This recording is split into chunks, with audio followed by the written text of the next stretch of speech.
Muchas gracias por venir. Me siento Yo yo lo que acá. puedo decir es que aquí nadie puede hablar ¿Cómo cabezas está? de pescado. Se los Nah. digo al tiro. Muy bien, me metí la... Sebastián, ¿no tiene ninguna canción de algún famoso ocupado en tu...? No, con todo respeto a Katy, no me gusta Katy o ese tipo de música, así que no tampoco plagiaría a Katy. Probablemente algún hip hopero No chileno le sí, pero... gusta, Es pero que sí de es una maravilla. Otra época. Es muy full joven. mi Perdón, época. con todo respeto. Oh, No, me gusta lo que mucho acaba más. de decir. Nosotros Me gusta mucho más el rock o el hip hop. Katy, qué sé yo, pero... Sí. Me gusta más el rock o el hip hop, no es algo. Que la Es la guitarra. verdad. Candidato, verdad. ¿vio la entrevista que le hicimos recién ayer en Estaba el ahí, Proboste? estaba en los estudios, el estudio al lado. No quiso dejarle ni una pregunta planteada porque le ha hecho hartas preguntas difíciles el último tiempo. Sí, y voy a ser bien transparente. Me parece que uno va instalando falsa verdad en el sistema y se van quedando adelante. Así que quería aclarar dos cosas. Primero, dice que yo oculté mi vida profesional, pero se la encontró en Wikipedia. Perdón, con todo el respeto, pero es como absurdo. Está en mi currículum, está en todos lados. Estoy muy orgulloso de haber trabajado entre el 2009 y el 2018 en el mundo privado. Y Pero, lo digo abierto. ¿hizo está- lobby o no hizo lobby? Es que voy a eso, déjame. Y trabajé en Bursa Marsteller inicialmente, agencia que la mayoría de los periodistas conocen en Chile, así que no hay ninguna novedad. Después trabajé en una oficina de abogados que se llama Iglesias Venegas, después creé otra oficina de abogados, creé el Dínamo, hay varias cosas que hice en el mundo privado orgullosamente. A la pregunta concreta, no hice lobby. Lo raro de esta discusión, que lo hizo también ella con la Mariana Elwin, lo hizo sistemáticamente cuando decía que lucraba en educación y lucraba en educación, instalaba la verdad, es que instala una verdad porque ella opina que uno hizo lobby, no siendo verdad, no tendría ni un complejo en reconocerlo tampoco, pero sería raro, ahí José Antonio te estaba escuchando, que yo hubiera hecho lobby y no hubiera un registro en el Congreso y que yo haya participado en una reunión, Dice que que nunca hizo hubiera lobby para participado. Alcom. No, tuve de cliente. Para la FP también. No, tuve cliente, y lo digo abiertamente, tuve de cliente, no diría porque tenía secreto profesional, pero ya que dijimos DICOM, lo tuve, pero lo tuve para el cambio que hubo entre DICOM y Equifax, del cambio regulatorio que hice con ese cliente, que lo transformó en una empresa internacional y la compra que hizo la empresa Sebastián, internacional. quizás la Pero siendo sospecha... déjame terminar porque esto es súper determinante para mí. No tendría ningún problema en reconocerlo. Lo raro es que alguien siempre repita algo sin evidencia y lo transforme en una verdad. Lo viví en esta cosa que tú decías de la DC con la Mariana Elwin, que decían que hacía lucro. Hoy día me pasa a mí. Si yo hubiera hecho lobby, lo cuento sin ningún complejo. Es que la sospecha... Lo que pasa es que no hay ningún dato o antecedente que lo diga más que la opinión de otra La persona. y sospecha también un se poco plantea absurdo. porque la empresa Burson Marsteller, que es la empresa en la cual usted trabajó, es una agencia de comunicaciones, pero también es una empresa de lobby. Sí, pero hace algo- hartas cosas. Algo deberían saber, bueno, los que somos periodistas, es una agencia de relaciones públicas, Sí. de comunicaciones. De comunicaciones. En Chile no había ley de lobby, es una empresa internacional y por lo tanto no podía hacer lobby sin regulación por regulación internacional. Ya, pero O sea, además, antes de la regla- regulación se hacía lobby, ¿no? Es porque Está bien, no es pero- que la regulación Está bien, comenzó el lobby. pero igual El había lobby es registro. más viejo No, que... es más viejo que Ya, la pero ley. no puede ser Mira, lobby por Greenpeace, y ese no es el punto. El punto no es el lobby, es Estoy lo de que yo le acuerdo. decía a la Yana. O sea, el punto no es el lobby, porque ser lobista no es ser narcotraficante.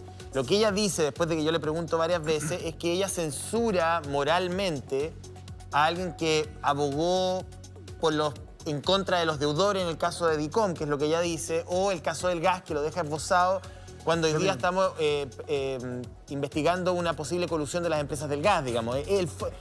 ¿Por qué hago lobby yo, no? Si hago o no hago lobby. Ya, pero son dos preguntas distintas. Deja hacerme cargo de esta. No había regulación, pero no hacía si no habría algún registro en general. Si también seamos transparentes. Obvio, hay un colega mío que opina que sí, él tenía buena red de contactos como abogado y eso yo lo considero lobby. Los abogados defendemos intereses de los clientes. Con una diferencia, José Antonio.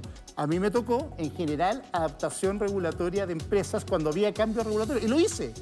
Equifax compró DICOM, me tocó trabajar El tema de fondo es específicamente. el que está diciendo. El tema de José fondo es ese, si lo defendí frente a autoridades públicas, cosa que no hice. Eso es lo que ella... O sea, listo, y le damos vuelta y mira la mentira que se instala al final, la falsa verdad. ¿Usted hizo lobby para el gas? No. Y finalmente empieza a instalar como que fuera una verdad y no hay ninguna empresa que haya tenido siquiera de cliente en mi vida como abogado de empresa del gas. Y después la justificación es que hay unos aportantes privados. La coincidencia ahí fue, Claro, pero eso es terrible para usted, digo yo. No, pero esa es la trampa política. Ahora igual, bien pues, poca seamos plata le transparentes en dieron, esto. ¿ah? La trampa A lo que política ganan. es instalar falsas verdades con antecedentes que no son ciertos. Que un ejecutivo aporte transparentemente como persona natural según la ley de transparencia y que después tú le busques en qué empresa trabajaba, no significa que uno hizo el lobby para el gas, es ridículo. Pero Esa en es general, a básicamente esta lo que estamos altura, las viviendo en política. campañas se están encargando de instalar probablemente falsas realidades. Sí, eso es lo lo que vimos me en la discusión después del 18 de octubre, en todo lo que se ha dicho con respecto a Yasna, Proboste A propósito y a de eso, Boric, Pauli, ¿cierto, Diana? Mira, sí. ayer, las controvertidas declaraciones del subsecretario Gali en que de alguna manera culpa de los hechos de violencia a Jasna Proboste, al candidato Boric, entre otras personas. ¿Qué le parece a usted la declaración del subsecretario? ¿La comparte? ¿Cree que hay o no intervencionismo electoral? Yo voy a decir algo bien práctico. Como Jasna Proboste y Gabriel Boric siguen siendo parlamentarios, cosa que yo creo que no debería pasar, que ellos debieron haber renunciado a sus dietas y no seguir legislando en campaña, es obvio que les responda una autoridad pública en su calidad de parlamentarios. Si ellos promueven una ley de indulto que están legislando, si ellos solo fueran candidatos, yo te diría, hay intervencionismo electoral. Pero no les habla en esa calidad. Les habla como legisladores que promueven una ley de indulto y la están tramitando. Y por lo tanto hay algo que debería ser incompatible en el sistema chileno que yo vengo abogando hace rato. Hace 3 meses, creo que Gabriel Boric y Jasna Proboste debieron haber renunciado a recibir sus dietas y haber pedido permiso para no seguir legislando. Pero vamos al tema de fondo nuevamente, candidato. De nuevo vamos al tema de fondo. Ahí la pregunta es, ¿hay presidencia política? ¿Está haciendo la moneda política y campaña política en contra de Jasna Proboste, de la oposición, y de Boric desde la moneda? Que si le discute un proyecto de ley, ¿cómo lo hacemos entonces? Es decir, ellos son legisladores. Entonces tendríamos que hacer una cosa muy rara, que el Poder Ejecutivo no debería pronunciarse respecto a las leyes que ellos proponen, porque ellos son candidatos presidenciales. Si la incompatibilidad es que ellos hagan las dos cosas al mismo tiempo. Pero le está diciendo que están induciendo a la violencia. Si ese era el mensaje de fondo y que eran un riesgo para el país, ahora viene el ellos fondo. Salían como presidentes. Es que ahora viene el fondo. ¿Pero usted cree que es así? Es que yo sí lo creo. Y quiero decir cosas que no estoy de acuerdo con lo que dijo la senadora Proboste. Primero, lo que ella dice de la ley que está propuesta no tiene nada que ver con la ley. Uno puede tener sus propias opiniones, pero la ley propone cosas concretas. La ley de indulto. La ley de indulto. Proyecto, dice. ¿Qué propone? Lo voy a leer rápido. Indultar delitos contra la seguridad del Estado, atentados contra la autoridad, retención o toma control de vehículos de transporte público, robo, hurto, abigeato, que roba animales, ahí me sale el abogado que yo dentro para esto, delitos de incendio y de estrago, delitos de daños ocurridos durante el periodo de octubre a diciembre del 2020, y además la misma Corte Suprema, para no opinar yo, ha dicho que el proyecto de ley entrega competencias difusas, que el proyecto de ley no queda claro cómo se acredita el mérito, que el proyecto... No se ha aprobado. Por lo mismo, creo que promover un proyecto de ley que genera una señal de impunidad es brutal. Y deja explicarlo en algo más concreto. Se habla de la señal. Es que la señal es vital. Imagínate, aquí, si hiciera clase, yo les diría, ¿qué pasa mañana si entendemos que teniendo los suficientes políticos amigos nos pueden indultar para lo que sea? En este caso, porque cometimos delitos violentos durante el estallido social. Pero pasado mañana, si tú eres narco, ¿no te convendría tener una bancada que también proponga un indulto como lo hizo Pablo Escobar? Pero no es lo que dice Jasna Proboste, lo acaba de decir. Ella dice que solamente ella pide indultos para cuando no se demuestre no hay prueba. Es que no sería... Cuando no hay prueba. Eso es lo que acaba de decir Paulina, aquí. pero déjame ser abogado. No soy su defensora, pero es lo que dijo. Entonces alguien está mintiendo en esta historia, porque el indulto literalmente es la exención de la responsabilidad penal por quien ha sido condenado por la justicia. Eso es el indulto, googleelo, métanlo, búsquelo en Wikipedia, métanlo en el código. Eso es indulto. Ver, alguien es sancionado por un delito y después no se le puede aplicar la pena. Eso es legislativamente. Lo otro es una interpretación. Si los indultos, si la amnistía de Pinochet, para hacer la amnistía de Pinochet, hacía lo mismo. El indulto lo que dice es alguien va a ser investigado, va a ser sancionado por ese delito y después no se le va a aplicar la pena. O sea, dice que está faltando a la verdad. Yo soy súper justo. Yo aquí me sujeto a lo que dice el proyecto de ley. Ya, ahora, los indultos, aquí en la Quebrada, aquí en cualquier legislación, son exactamente lo mismo. Alguien es sancionado y después es perdonado y no se le aplica la sanción. Esa es una discusión súper legítima, pero nos deja en la superficie, digamos. Como en el sí, estoy a favor del indulto, no. A ver, hagamos la bajada. La candidata dice lo siguiente, no hay estadística, no se ha levantado, no sabemos cuántos son estas personas, no tenemos idea. El Ministerio Público tiene una cifra, el gobierno tiene otra, la oposición tiene otra. No sabemos si son 800 personas, porque además son cifras sideralmente opuestas, digamos. No estamos hablando de una diferencia de 2 personas. Uno dice son 800 los presos de la revuelta, otros dicen son 50 ya. O sea, tenemos un problema de estadístico. En segundo lugar, si uno revisa el caso a caso de los casos que hay, ella dice, aquí hay una prisión preventiva que va más allá de lo razonable, es decir, 12 meses, 10 meses, esperando un juicio. Eso es así. Y el abuso de la prisión preventiva es superior y anterior al estallido. Entonces hay un problema ahí grave. Y también hay casos, no todos, pero muchos, donde los únicos testigos son carabineros. Por la dificultad que sea, en el proceso no consta otra voz que no sea un oficial de Carabineros. Entonces, tenemos un problema estructural que a lo mejor el proyecto no resuelve bien, no lo sé, pero hay un problema, digamos. O sea, en eso yo le doy el punto ahí a la candidata cuando dice, aquí hay un tema. Sí, pero mira, uno nunca puede buscar un resultado justo haciendo algo injusto. Es injusto que haya personas que han sido procesadas por la ley que tengan privilegios. Porque ¿por qué vamos a acelerar los procesos para ellos y no para alguien que, por ejemplo, está detenido por pensión de alimentos o porque robó una gallina en el campo? Aquí lo que diríamos es que, mira, insisto en el tema de los políticos como amigos, los que entran en esta ley, que son justos los que protestaron, tienen un privilegio distinto porque sus juicios van a ser tratados distintos, van a ser perdonados primero, y segundo, se los vamos a acelerar. Así son los indultos, por eso no me gustan, nunca, nunca, ni en una dictadura ni en una democracia, porque lo que dicen es que hay políticos que pueden saltar la fila a quien ellos determinen a través de una ley. Yo prefiero que sean los tribunales de justicia siempre, por eso existe la separación de los poderes. Que es la administración de justicia. La segunda en Chile, reflexión, si ese es el objetivo, ¿por qué no presentan una ley que acelere los procesos judiciales de todos los que están detenidos? ¿Qué propone usted para que el sistema judicial en Chile sea eficiente, sea eficaz, logre disuadir la concreción de los delitos y la gente, porque hay una sensación, más allá del indulto, yo no me voy a quedar con la pelea pequeña del indulto, no es pequeña, José Antonio. Es que lo que pasa es que hay la señal de impunidad es brutal. Te lo digo, pero hay un problema que está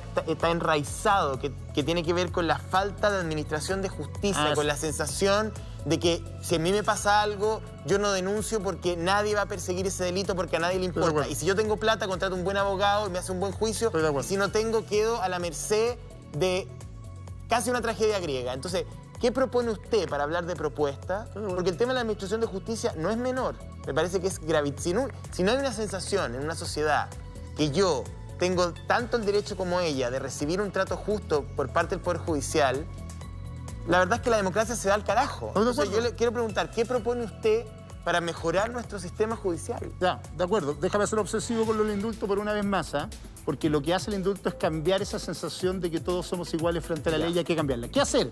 Lo primero, me encantaría que los legisladores estuvieran preocupados de exigir plazos de cumplimiento de términos de juicio rápido y cambiar los plazos de términos de procedimiento, acortar las prisiones preventivas de los tiempos y los plazos actuales para cualquier investigación. Tenemos que fortalecer Carabineros. Hay algo que tú dices, que la única prueba que tenemos es la declaración de Carabineros. Por supuesto, pues esos son los que defienden y imperan el orden y sus declaraciones deben ser válidas. Y tenemos que proponer algo que se opone muy fuerte a la oposición, aumentar la dotación y los recursos para Carabineros de Chile, siendo mucho más estricto respecto a la protección de derechos humanos. Lo último que es súper importante acá, yo sí creo que hay que crear una policía especializada en tráfico que tenga técnicas... ¿Tipo DEA? Tipo DEA. Técnicas distintas de investigación de delitos asociados a tráficos. Hoy día encontraron otra vez un decomiso en la Araucanía, 160 millones de drogas. El narcotráfico es el principal problema de Chile que está tochando los tribunales y tenemos que hacer dos cosas. Un tribunal especializado en tráfico, distinto a los tribunales ordinarios, cárceles especializadas para meter a los narcotraficantes en cárceles aisladas en el desierto y una policía que persiga estos delitos. Y eso descomprime el resto del sistema de justicia porque permite que la justicia opere de manera más rápida con el resto de los delitos en Chile. Candidato, a propósito de eso, porque para que la gente no esté en prisión preventiva eternamente, tiene que haber pruebas eficientes en los tribunales y parece que no ha habido pruebas suficientes y quienes tienen que investigar o es PDI o es Carabinero en alguno de los sectores y además un ministerio, o sea, una... fiscalías eficientes, que parece que también ahí tenemos un problema. Pero vamos a los desórdenes del 18 de octubre. ¿Faltó estrategia? ¿El Ministerio del Interior no estuvo lo bien que debería haber estado? ¿Carabinero no estuvo bien dirigido? ¿Qué pasó? Porque el candidato casi bien claro en decir que aquí faltó una estrategia por parte de la seguridad. La responsabilidad dice que la policía se replegó, que no actuó. Incluso que hubo como un interés de estrategia. Yo ayer fui a la zona cero y hablé con la presidenta de la Junta de Vecinos, que está amenazada de muerte y que yo he trabajado harto tiempo con ella, y hablé con los locatarios del Crown Plaza, que quedan 16, que venden instrumentos musicales de los 120 que había. O sea, esta conversación la tuve en vivo.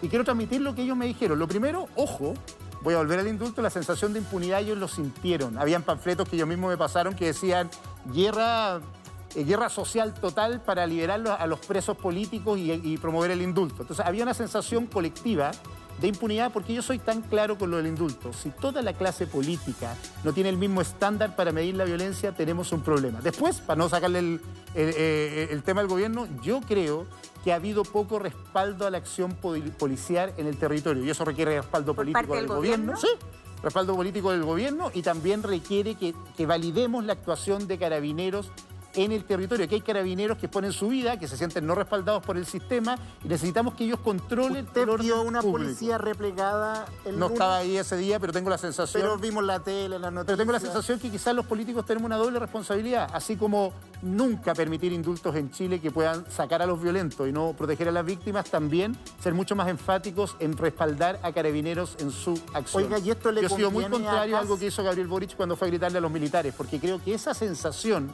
de que víctimas y victimarios, o quienes los protegen y quienes son atacados, son iguales, Se ha es muy mala en un planteado, sistema democrático. Sebastián Sichel, una tesis ¿Cuál es el política. trato?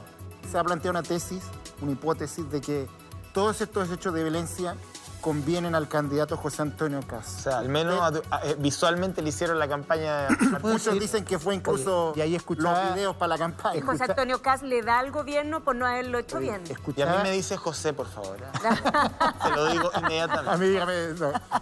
¿Sabes qué me pasa? Y escuché también a la candidata Proboste, me parece que farandulizamos un debate tan profundo. ¿A quién le conviene, a quién cresta le importa, a quién le conviene los candidatos esto? Si la violencia no le conviene a nadie, si que haya saqueo no le conviene a nadie, si que tengamos tribunales de justicia que no funcionan rápido no le conviene a nadie. Cuando empezamos a hablar de esto en política, siento que a los ciudadanos le estamos robando su propio interés. A mí no me interesa si me conviene o pierdo con mi posición política. Lo que creo las es que declaraciones. Carabineros tiene que actuar más, que no tenemos que tener indultos, que el gobierno tiene que actuar más activamente, que los que son legisladores tienen que no tratar de que la política salte al Poder Yo Judicial. estoy muy de Si no, acuerdo con eso, si alguien mete pero esto en una Kast va calculadora... subiendo y le está quitando voto a usted, al parecer. Está bien, pero esta es otra discusión. Yo quiero ser súper en serio. Cuando tienes a alguien que está amenazada de muerte, como la presidenta de la Junta de Vecinos, y tú le dices a quién le conviene, me da como Claro, ahí le vergüenza importa un ajena. comino eso. Exactamente, entonces por lo menos responsabilidad. Después, si quieres, hablemos feliz de las encuestas, Pero hay un que tiene problema, que ver con otra que usted discusión. habla la sensación que dejan los otros candidatos de que va a haber impunidad, que puede ser, pero si el sistema de seguridad funcionara, ahora mismo la sensación se aplica y se hace la pega que hay que hacer en estrategia de defensa de la ciudadanía. Son carriles paralelos. No, de Sí. acuerdo, Lina, pero sí, pero si los tomaste detenidos en función de la estrategia de seguridad y después hay un proyecto de ley... Ya, que los pero va a eso indultar, es futuro. Son las dos Eso cosas. es- No es futuro. pero pues, en lo concreto. El proyecto está hoy día, me gustaría que lo votaran porque tenemos que terminar con la señal de impunidad. Pues eso es lo que digo, pero también, o sea, son las dos cosas. Y aquí me hago cargo de lo de la encuesta. Una de las cosas más terribles que nos está pasando es que nos estamos polarizando. Entonces parece ser que fuera un camino o el otro. El que dice que aquí lo que hay que hacer es indultar y entender que aquí hay una maniobra del gobierno para que ganara su candidato, me parece que no solo politiza la discusión, sino que está extremando una posición. Y el que dice que el problema es solo poner mano dura y aplicar la mano dura, lo que estamos polarizándonos como país, lo que es pésimo. La verdad, se necesita orden.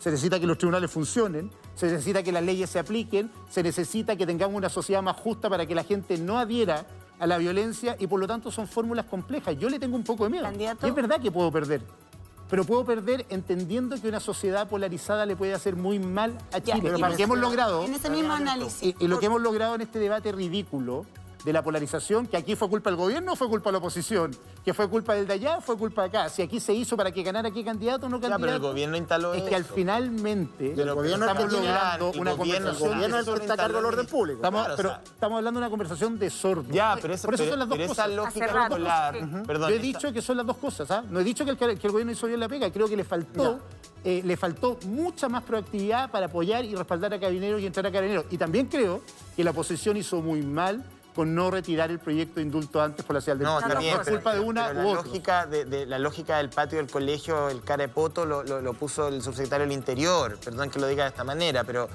a ver, ni uno de nosotros aquí tiene 12 años, somos todos adultos y sabemos cómo funciona esto. Aunque Entonces, parecemos de 12 años, tú. Nos algunos vemos más jóvenes. que otros, digámoslo. Algunos Yo estoy años más que retirado, lo otros. reconozco, pero está Pero bien. bueno, usted es político. Yo... Tenemos la misma, para que vean lo mal que hace la política. Sí, ¿viste? pues la universidad ahora tiene más cana. Yo, miren. No, tú perfecto. eres más joven. Oiga, no, pero el punto es el siguiente. No. El punto es el siguiente. Esta lógica la instaló el gobierno y pensar que Gali se paró como en The Covers a hacer performance absolutamente espontánea, me parece que es ser ingenuo. O sea, aquí hubo un diseño del gobierno, independiente si lo beneficia a usted, si lo beneficia acá, si no beneficia a nadie, no sé.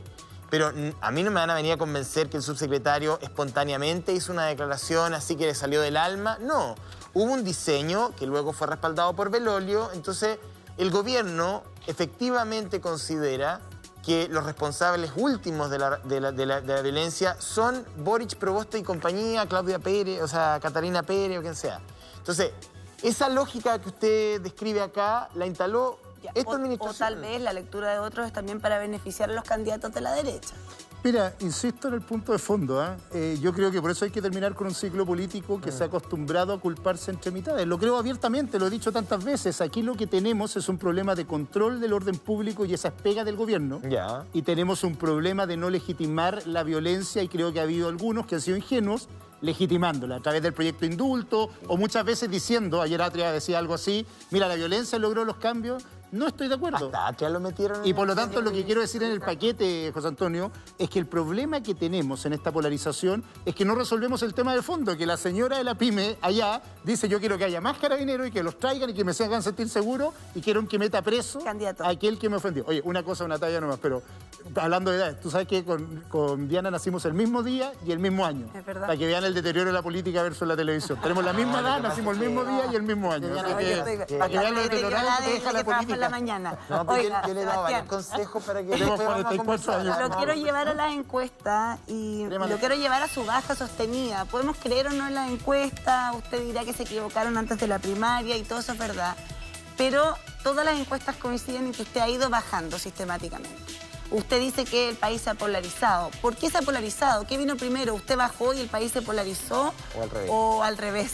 Sí, dos cosas. Primero me acordé de una conversación con la Paulina acá, ¿se acuerda? Yo le dije, no sé ya. La última entrevista que tuve ante las primarias me dijo usted no tiene ni una posibilidad, se tiene fe. ¿Se acuerda? Y salía séptimo. Acuérdese, solo para que veas también que las encuestas se equivocan y tengo evidencia en este programa. Sí, pero yo todos no- han coincidido en que usted ha ido bajando. Y yo soy malo para sacarle el poto a la jeringa, así que me hago cargo de la conversación, no te preocupes.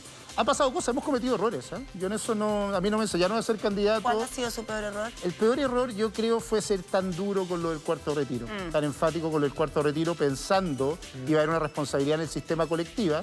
Creo que fui demasiado duro, que los parlamentarios también tenían sus razones y me fui muy enfático. Cuando dijo que lo iba a estar mirando. Que los iba a estar mirando. Creo ¿Hoy que día fui muy cambió de enfático. opinión? No, yo creo que el cuarto retiro sigue siendo malo, pero creo que hay que hacer dos cosas ahora. Ya que se va a avanzar y los parlamentarios están apurados por sus lógicas electorales, de alguna forma ojalá se apruebe al mismo tiempo el cómo se aumenta el fondo de pensiones, porque lo que estamos haciendo es un juego suma cero muy fuerte. Tengo dos preguntas más espérate, para y un usted. segundo error. Pero sí, le voy a dejar que me responda No me deja esa. Y decir los dos más. errores. Dos más a la vuelta a la pausa. Ya. Le quiero preguntar si se arrepiente de haberse demorado tanto tiempo en reconocer que sacó su primer 10% y si va a sacar el cuarto en el caso de que se apruebe. ¿Le parece? Me parece. A la vuelta a la Perdón, pausa. ¿y de qué vive? Porque esa pregunta la dejó la Yanna aquí. Ya, pero vamos de a uno, vamos de uno. Ya, todo eso a la vuelta a la pausa. Y tomen chur, y así se va a ver como la Diana. Tomen Estamos de chur. vuelta, así que no vaya a decir nada fuera de cámara del que se de repente. Así como, claro, como el 8 ahí en la sala con el profesor Girafales. Sí, Ah. le dejé varias preguntas planteadas, Sebastián, respecto del retiro, del famoso retiro. ¿Se equivocó usted y cree que le jugó en contra no haber reconocido a tiempo que había retirado el 10%? Primero, se ha armado como un mito, lo reconocí el día después, 2 días después. Yo quería hacer dos cosas y quizás me equivoqué, no tengo drama en esto. Quería hacer algo bien personal, no quería que la discusión se moralizara. Porque era súper importante que la discusión no es qué haces tú con tu retiro, es si era bueno Ya. o malo el retiro. Tiene un componente moral, Sebastián, cuando usted se niega a los retiros, pero hace uso de ellos. No, pues por eso, esa es la gran diferencia en la forma en que veo el problema, por una cosa bien de fondo. Es obvio que yo entiendo a cualquier persona que retire por la razón que retire. De hecho, aquí mismo discutí alguna vez cuando una ministra dijo la gente no se iría a comprar un plasma. ¿Por qué no? Si la gente puede hacer lo que quiera con su plata, si es el ahorro de su trabajo. La discusión no es esa. La discusión es que este es el cuarto retiro en una discusión pública y que todo el mundo sabe que es malo si es que no decimos cómo vamos a llenar los fondos y que por lo tanto la discusión de lo que hizo las personas cuando la ley la autorizaba con su retiro, lo que le está diciendo cualquier chileno es que solo podrían retirar los que estaban de acuerdo con el retiro. Y eso es ridículo. Hay mucha gente que retiró por miedo a que le expropiaran los fondos. Otro lo llevó a PB y por lo tanto habría una forma. Es igual no es cualquier persona. Usted fue ministro de este gobierno. Y por eso al día después lo reconocí. ¿Y usted retiró por ese temor? ¿Porque los confisquen eventualmente? Sí, yo creo que nos pueden confiscar. Esto, cuando usted le preguntaban a la senadora y decía, mire, ella ha presentado 3 proyectos de ley de nacionalización. En Argentina pasó lo mismo que está pasando en Chile. Fueron retiro tras retiro, aislando hasta los que tenían más ingresos y terminaron cuando los programas de gobierno no se financiaban, tomando esta plata de los chilenos. Pero ahí al tiro debiste haber dicho entonces, yo saqué el primer retiro porque temía que pudieran pegarle un manotazo. Sí, pero si por eso digo entonces, que... claro, fue un tema... Pero para ser bien transparente, la gente no sabe político. Lo que pasa. No fue tema político. Me preguntaron saliendo a Santiago en una gira, me di cuenta en la gira que en realidad lo había contado, grabé un video y lo conté. Si tampoco... O sea, aquí se hacen políticas estas teleseries como que fueron 20 días, fue un lunes... Y lo dije el miércoles en un video. Y la razón, en fondo, es que cuando me preguntaron la primera vez tampoco había hecho un análisis tan profundo. Ahora me arrepiento, y lo digo abiertamente. Pero no lo he dicho abiertamente. Al parecer eso te golpeó. Yo creo que eso te golpeó. Sí, pero me golpeó mucho más fuerte haberme puesto al retiro. Y creo, siendo bien transparente, lo veo en datos. Sí. Es obvio, porque fue el único que lo hizo. Los otros se escondieron. Yo creo que José Antonio Kast acá lo dice, pero todos los parlamentarios que lo apoyan aprobaron el 4º retiro. Los otros cambiaron de posición y quedé yo aislado como el único que hablaba de los retiros. Y yo además... Voy a ser bien transparente. Yo no creo que no retirar o retirar sea un principio de fe. En mi programa se dice que se puede retirar para dar el primer pie de vivienda. Por ejemplo, en mi programa se dice que se puede retirar para pagar o cubrir enfermedades catastróficas. Si mi problema es que este 4º retiro... ¿Sigue por el retiro el 100% si hay 4º retiro? Yo creo que lo que tenemos que hacer es avanzar. Si aprueba el 4º retiro, tenemos que avanzar a un sistema en que seamos libres nosotros de decidir quién nos administra los fondos. ¿Qué es mi proyecto de final en pensiones? ¿Cuál es? Y espérate, con eso ¿se acaba con eso la AFP? Se acaba la AFP como monopolio para administrar tu fondo. Para explicarlo bien en rápido, que esto también había una discusión, como en Australia. Hay algunos que creen, lo que decía la senadora Provost y Boric, que en esto piensan igual, es que el Estado tiene que administrar esta plata, en cuentas personales o colectivas, pero que el Estado es el dueño y tú te hace como un vale por tu plata. Hay otros como yo que creen en el modelo australiano, que tú decides quién te administra tu plata, que puede ser el Estado, que puede ser, por ejemplo, un fondo de inversión en capitales verdes, que puede ser alguien que invierta en emprendimiento y por lo tanto le da la libertad al ciudadano de quién le administra este fondo. En Australia son 350 instituciones que administran estos fondos. Podría ser una administradora privada, podría ser el Estado, podría ser... Lo que quiero evitar a toda costa, que es la pregunta tuya, José Antonio, es que finalmente solo sea el Estado el dueño de su plata y sus ahorros. ¿Y por qué no es menor?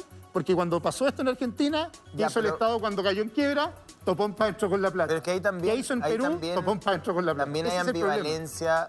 A ver, la ciudadanía tiene derecho a, evidentemente, a destinar esas plata a lo que estime conveniente y ojalá exista libertad en el futuro. Si fuéramos a Australia, yo no estaría aquí entrevistándolo, de hecho. Pero claro, estaría en otra parte. No sé dónde estaría, después te cuento en comerciales. Pero el punto es el siguiente. El punto es que usar la palabra confiscación o nacionalización es muy duro, es muy directo. Entonces, se ha dicho sí, pero no. No, pero sí. Algunos dicen que sí, otros dicen que no, y al final la ciudadanía tiene todavía ese temor que si efectivamente va a haber una apropiación sobre esos fondos. A mí me parece un poquito cruel jugar con la opinión pública desde esa perspectiva, y no lo digo por usted, lo digo en general. Porque lo mismo que el indulto, no sé qué pasa, que se eternizan los debates. Entonces, nunca bajan, y la ciudadanía permanece durante 8, 9, 10, 12 meses en la ambivalencia de si de indulto o no indulto, confiscación o no confiscación. Usted puede rejurar aquí que lo que proponen estos dos candidatos es la nacionalización de los fondos porque ellos dicen que no es así. Sí, espérame una cosa. Los legisladores no hablan por sus opiniones, hablan por sus proyectos de ley. Okay. O sea, las dos discusiones tienen proyectos de ley detrás, para hacernos cargo de los proyectos de ley. Si no fuera así, que los retiren. Si no, lo que opine cada uno en el debate público vale tu opinión. Lo que tenemos son leyes que se están tramitando. La ley de indulto existe y tiene las condiciones que te dije. Indulta a todo tipo de delitos. La ley de nacionalización de fondos fue presentada por Alejandro Navarro y Yarna Proboste. Lo que ella argumenta es que ella habla de nacionalizar las AFPs, pero finalmente cuando tú nacionalizas el administrador, los fondos los pasa a administrar el Estado. Y como dijo Alejandro Mico, un asesor de ella, nacionalizar es lo mismo que expropiar en este caso. Si no fuera así, yo pido algo bien simple. Retire los proyectos de ley y se acaba esta discusión. No es una programática. Pero para ser claro, ella habla de la administración, no que la plata de la gente pasa a manos del Estado. Está bien, pero cuando tú administras... Para no confundir, que ese es el tema que la gente se confunde, pero por eso... No se vayan a reparto, pero son cuentas nacionales. Sí, eso. Súper importante, porque por eso cito a Alejandro Mico que lo dijo. Porque se transforman en cuentas nacionales y no cuentas personales. Es verdad, a ti te va a llegar un comprobante que la plata es tuya, pero el que la administra, el que es propietario del Estado... Uno tiene un voucher que te dice... Tú tienes esta plata. Y el Estado te lo administra. Para ser súper justo... Pero no que no es tu plata, para que la gente sepa. No, es un voucher. Pero para ser súper claro aquí, pero muy como profe... Tampoco en ese esquema, solo hacer el alcance técnico-económico, tampoco en ese esquema tú eres la persona que tiene la propiedad de esos elementos. Por ejemplo, en ese esquema no podría haber retiro del 10%, para que la gente lo tenga claro. Volvamos al retiro del 10%. No, pero es que esta conversa es súper importante porque, insisto, los legisladores... vamos al 10%. Sí, y vuelvo, pero este es súper relevante porque al final uno dice, no, yo no lo voy a hacer, sí lo voy a hacer, pero entonces si no lo van a hacer, los proyectos de ley que están ahí dicen otra cosa, que dicen lo que tú dices específicamente. ¿Por qué yo cuido tanto la propiedad de los fondos? Porque también dijimos que iba a haber un retiro nomás. Después al otro día, no, 2. Después 3, no, después 4, quizás 5. Se han dado vueltas las opiniones. Entonces tampoco hay que ser tan crédulo en el sistema político de si hay proyectos de ley andando y mañana un programa de gobierno no se financia, va a pasar lo mismo que pasó en Grecia, en Italia, ni en Argentina, que el gobierno que no le alcance la plata, ¿dónde va a buscar la plata? Donde hay más ahorro en el sistema, Sebastián, que son los fondos de pensiones. Y eso tenemos que evitarlo a toda costa. ¿Por qué le tenemos tanto miedo a que los chilenos administremos en cuentas personales nuestros ahorros y decidamos nosotros quién la administra? Porque eso evita para siempre, cualquier riesgo de tentación de cualquier gobierno de usar estos ahorros. Pero eso no es lo que ha dicho su sector históricamente. Bueno, pero es lo que creo yo, pues es lo que estoy mi sector. Yo he sido una persona de centro históricamente, hoy día estoy de la centro derecha, pero siempre he creído en la libertad ante todo, que la cuenta de ahorro sea personal, que tú decidas que lo administra. Último ejemplo, pero esto es lo más importante del debate público hoy día, la reforma de pensiones.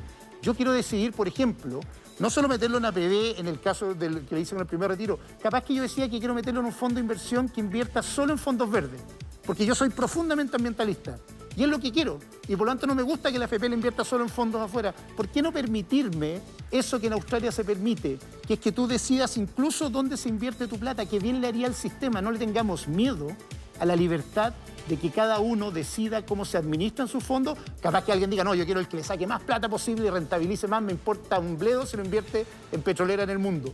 Lo que está pasando en el debate público es que estamos perdiendo libertad por un lado o por otro. Hay unos que dicen que el Estado lo va a administrar, hay otros que dicen que en realidad da lo mismo que no haya ahorros para el futuro. Queda claro el punto. Volvamos al 10% porque creo que es una discusión que va a volver. Esta semana se suavizó porque es una semana distrital. Los senadores, que son los que están viendo esto, están en sus distritos. Usted anoche en Mentiras Verdaderas dijo que si había un cuarto retiro, usted también lo iba a retirar y lo iba a poner en APB. ¿No son señales confusas en el sentido que usted le pide a sus parlamentarios que rechacen el cuarto retiro, nos dice que los retiros son malos, pero usted dice si se aprueba lo voy a ocupar? No, pero sí, por la misma explicación que te estoy diciendo. Yo creo que avanza paso a paso el camino a la expropiación de los fondos. Lo creo abiertamente porque hay proyectos de ley en esta discusión y por lo tanto no creo que sea una buena decisión aprobar solo un retiro más. Por eso propongo retirar el 100%. De hecho, solo ratifica mi teoría. Es que si mis senadores o los senadores del país quieren aprobar el cuarto retiro, yo les propongo que aprobemos al tiro el 100 para que se pase a administradoras individuales. Por lo tanto, solo estoy diciendo lo que me parece lógico, que en realidad en vez de avanzar por un cuarto, avancemos lo que propone Jorge Alessandri, incluso Iván Moreira, que retiremos... ¿Cuál es el estadio siguiente? Para ahorrarla. Se retiro para ahorro. Con obligación de ahorrarla. Sí, no, es retiro para ahorro. Es para que tú tengas la libertad de que nadie la tome después en otro lado. Pero la obligación de ahorrarla. Es que, para explicarlo súper simple, lo que estaba explicando acá es... Lo que haces tú es que tomas tu plata y la ley determina las instituciones que podrían administrarla. Y tú dices, ya no quiero que me la administre la AFP. Quiero que me la administre el Fondo Verde de Inversión. O quiero que me la administre el Banco Estado. Pero no me la puedo gastar. No, no se gasta. Se va a ahorro previsional futuro. Con la diferencia que en ese mismo proyecto de ley yo propongo que se pueda retirar para el pie a la primera vivienda y que se pueda para enfermedades catastróficas. Por eso yo creo que retirar o no retirar no es un dogma. Lo que me molesta de la discusión hoy día, primero, es que es tramposa. Se han ido cambiando de posiciones todos los días. Segundo, que no es honesta respecto a qué va a pasar después con el resto de los ahorros futuros, cuando hay proyectos de ley discutiéndose sobre nacionalizar los fondos. Y lo tercero, que se da en el tiempo electoral, que es lo mismo que me pasa con la institución del presidente. Ahora, Sebastián, es raro Sebastián, que justo en los periodos electorales empiecen las Sebastián, lo del 100% también es populismo, tramposo. pero eso es lo que no me gusta. Pues. Sebastián, lo del 100% también es tramposo, porque aquí se plantea muy ligeramente por algunos parlamentarios que se cree que llegar y sacar el 100% es una cosa que se aprieta un botón y listo. Hacer una operación de esas características podría tener efectos económicos, pero impensados. Y yo no veo a nadie que plantee eso. ¿Pero por qué los trabajadores van a ser responsables? No, lo estoy diciendo de los políticos. José Antonio, aquí los ahorros de los chilenos, la mitad está en el extranjero.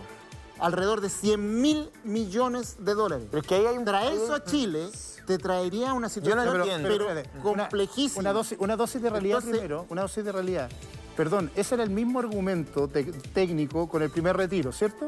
Y todos dijimos, bueno, no importa porque va a ser solo uno. Y si no, llevamos en el cuarto. Entonces, lo que tú me estás diciendo... Sí, pues, pero es que es tan irresponsable el cuarto como el 100. No, Entonces, porque la diferencia del 100 ¿cómo se va a incendiar el país? es que si vamos a hacer una reforma constitucional, porque esos son los retiros, ¿por qué no aprovechamos de hacer una reforma que le devuelva la libertad a las personas de administrar su fondo con quien quiera y le das un plazo para que esto ocurra? Sí, es bastante sentido común. Lo otro es negar la realidad, que es lo que le ha pasado a muchos economistas en Chile. Cuenta la discusión. El economista en Chile lo que está diciendo es, cada retiro es malo, por supuesto que es malo. Si lo que está pasando es calentando la economía, pero la gente necesita sus lucas. Entonces la respuesta debería ser, entonces, ¿por qué no, de una vez, sinceramos lo que está pasando? Ya, pero sinceremos Si no lo también, sinceramos, pero, entonces te apuesto lo que quieras, que en marzo del próximo año va a haber una nueva propuesta a un quinto retiro. Y la verdad te apuesto... Yo creo que en diciembre. Bueno, en diciembre. Y te apuesto que si gobiernan los sectores más de la extrema izquierda, tarde o temprano van a terminar diciendo que se pasen a cuentas nacionales y fiscales. O sea, no tarde o temprano, lo dicen sus programas. Entonces, ¿por qué no sinceramos la discusión y resolvemos esto de una vez? Pero en ese contexto... Si es que vamos a avanzar, yo no quiero que se avance. Creo que pero si vamos a avanzar, tenemos dos caminos. El de las cuentas nacionales, de la extrema izquierda, y el que creo yo como liberal, que en realidad haya muchas administradoras que terminemos con el sistema único de la AFP y seamos los chilenos los que seamos libres. ¿Quiere que me porte como José Antonio o como José? José. Ah, ya, ok. Porque si me pide que me porte como José Antonio, le pregunto como José Antonio. Mire, creo que hay que sincerar la discusión, pero al sincerar la discusión tenemos que también ver qué significan las administradoras de fondos de pensiones para el mercado de capitales.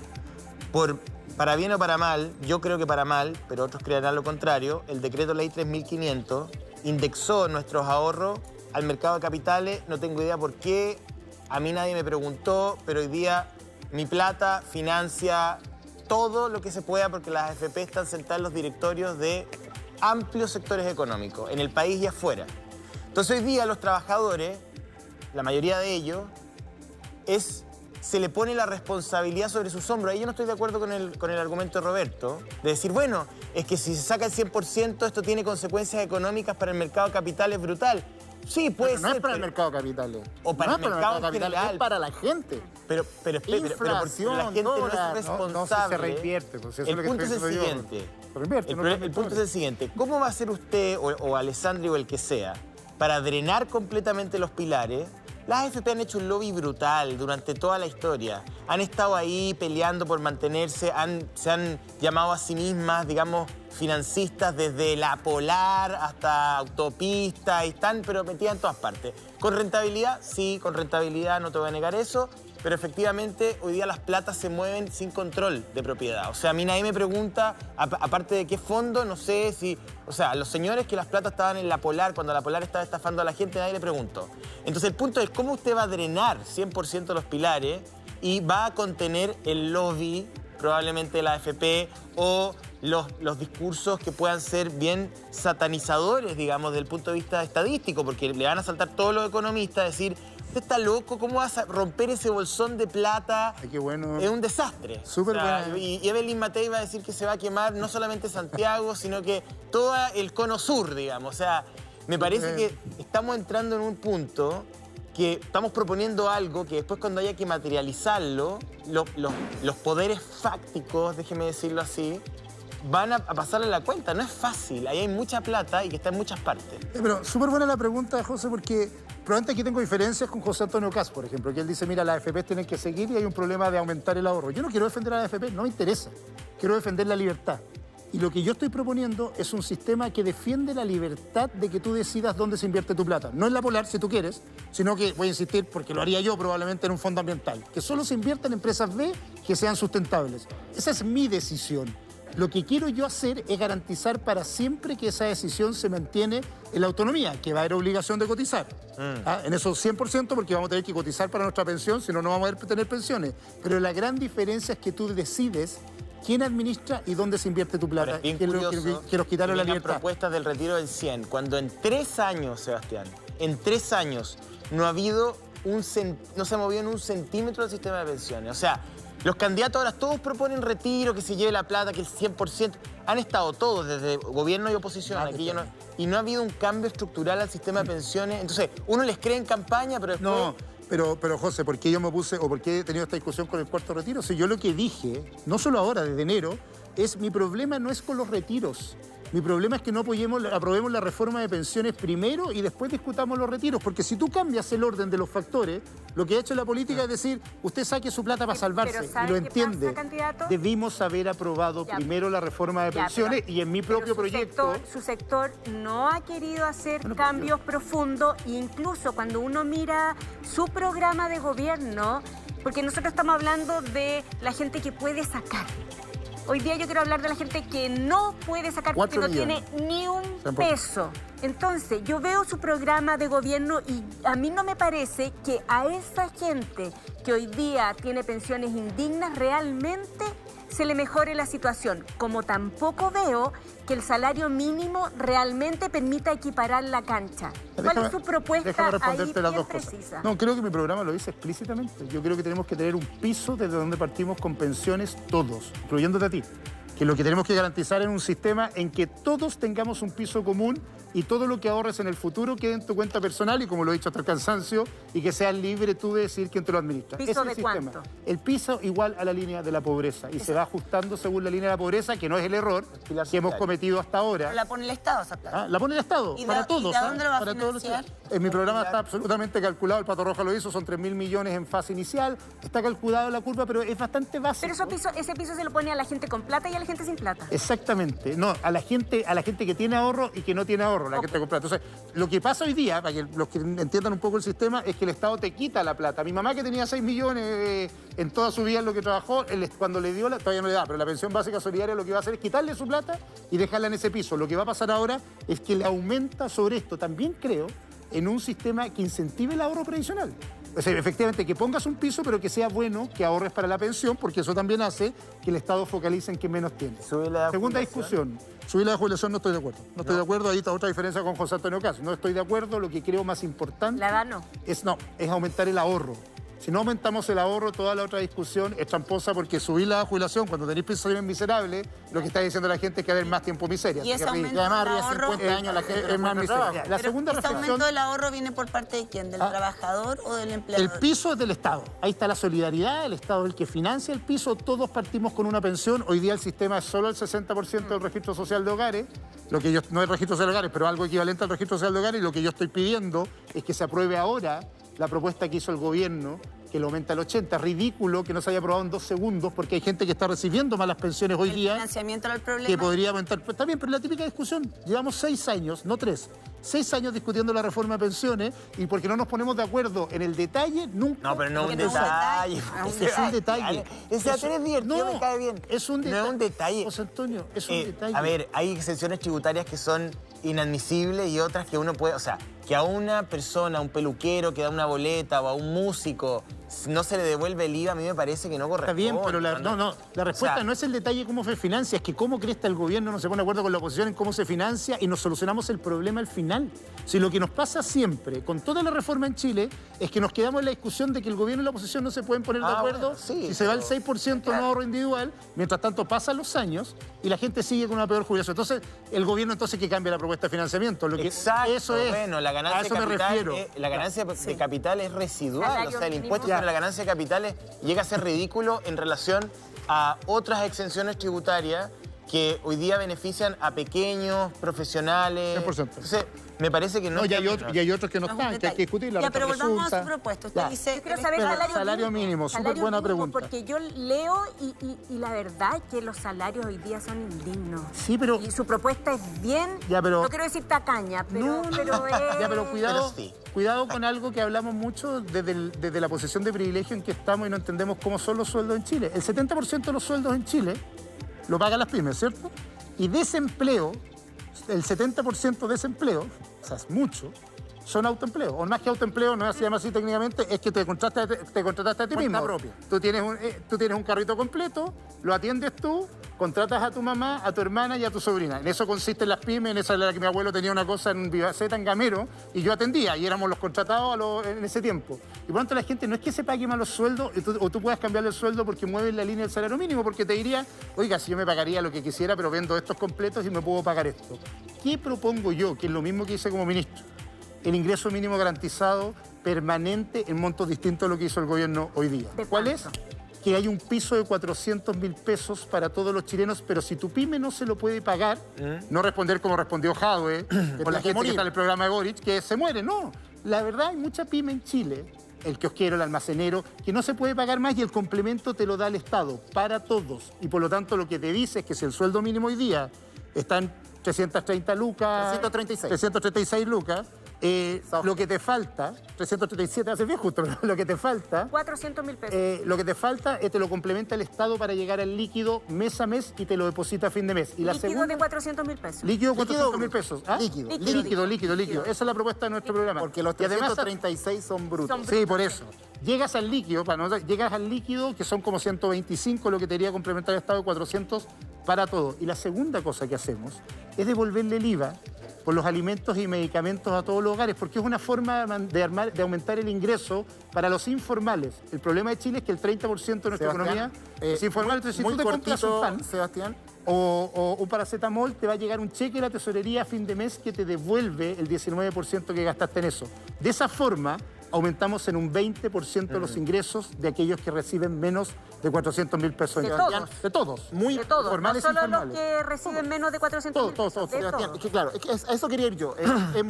Está muy bien que los candidatos se preocupen del sueldo mínimo, es un tema que hay que ver, Sí. esa gente gana muy poco dinero y es una situación compleja y los malos sueldos en Chile son los padres o las madres de muchos problemas, entre ellos las pensiones. Pero a mí lo que me preocupa también es esa amplia masa de trabajadores entre el sueldo mínimo y las 450, 500 lucas. O sea, ahí está la mayoría de los trabajadores en Chile. O sea, la mitad de los trabajadores contratados gana de 400 lucas para abajo. Y ahí, ¿qué se puede hacer en ese aspecto para mejorar los sueldos? Fortalecer los sindicatos, la ley de subcontratación, ¿por dónde su candidatura podría meterle mano a eso? Porque ahí está buena parte de Sí, Chile. tal cual. Tres cosas. Yo tengo una obsesión desde que soy ministro, pero desde que trabajaba como voluntario con familias en situación de riesgo. Lo que falta en Chile es aumentar los ingresos finales de los hogares. Se inventó en su minuto el ingreso ético familiar, pero es marginal, le llega a muy pocos hogares. Entonces, toda nuestra propuesta de gobierno se basa en aumentar directamente la plata que le llega al bolsillo a esos hogares. De tres fórmulas. Una la discutimos, el ingreso mínimo garantizado, que es para esos saldos. El segundo, la evolución del IVA, que no es solo para los menos de 400.000 pesos, es para el 50% de los hogares en Chile, que es más alto que eso.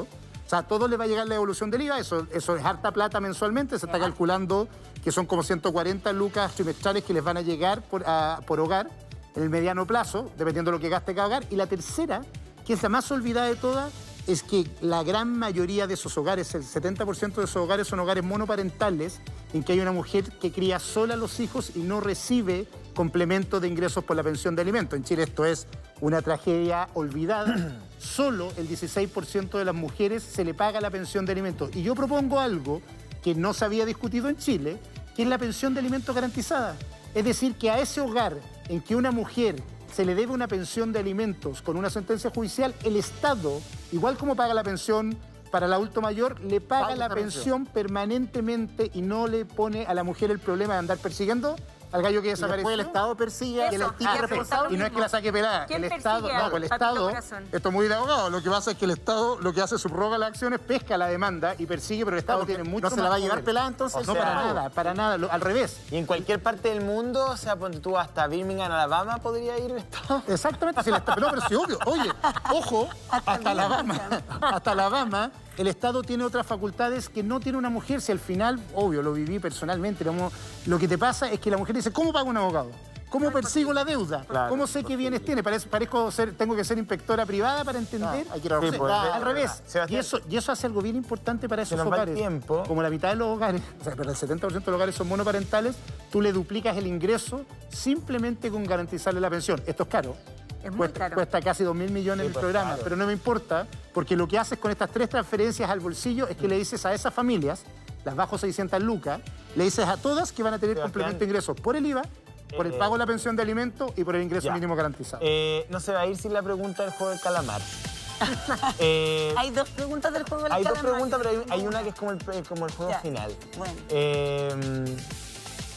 Para muchos es prácticamente imposible que usted no haya conocido los aportes a su campaña en el año 2009. Independiente de que la política chilena tuvo una manera de financiarse que luego conocimos que estaba al margen de la ley y que la democracia cristiana pudo haber participado también de ese mecanismo, aunque el Caco de la Torre lo niegue.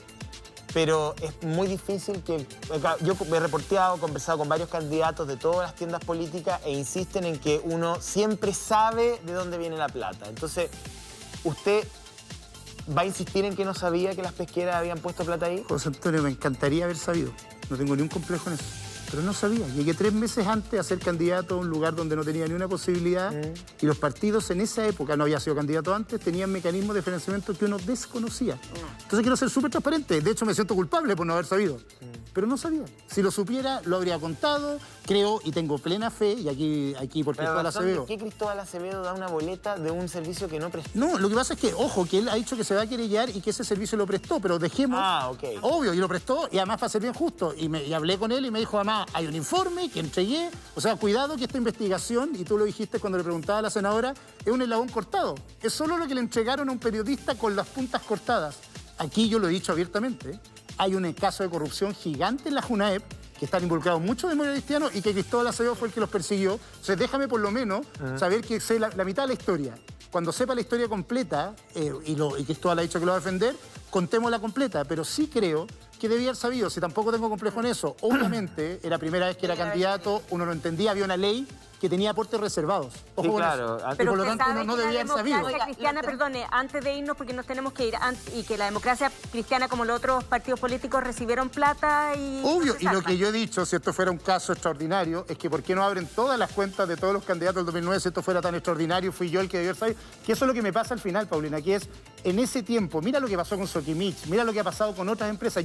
Esto pasó hace 12 años. Hace 12 años atrás. Ojo con esto, yo no fui electo. Después trabajé 10 años en el sector privado fuera del sistema político, orgulloso como lo hemos contado, y aparece hoy día, y tú me preguntas, ¿debiste haber sabido? Pucha, la verdad, sí, Lo pero no tenemos sabía. que despedir, ¿Qué voy a hacer? pero pucha, yo me quedé con una pregunta. Contéstamela, ¿sí o no? Sí. ¿La acusación constitucional en contra del presidente Piñera tiene mérito para usted, sí o no? Yo creo que nunca en una democracia es bueno que la primera alternativa sea tratar de destituir a un presidente. A este, a Michelle Bachelet, a quien sea, y creo que lo estamos haciendo al revés. En vez de dejar que la Fiscalía investigue, que se dicte una comisión investigadora, estamos persiguiendo un objetivo político que puede generar una inestabilidad en el país que puede ser más grave que la investigación en curso. Deberíamos hacerlo si fuéramos responsables de esta clase política, Ya, no en el medio de el una juego elección, ha y no terminado. destituyendo.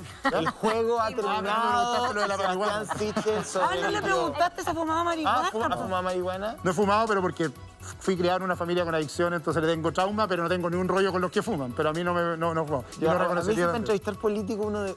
No, No, mejor no. ahora si me Ya. invita. Mejor no. Ya, nos vamos Sebastián, con la muchas talla. gracias. Gracias por su tiempo. Muchas Que gracias. vaya muy bien. Gracias por la conversación.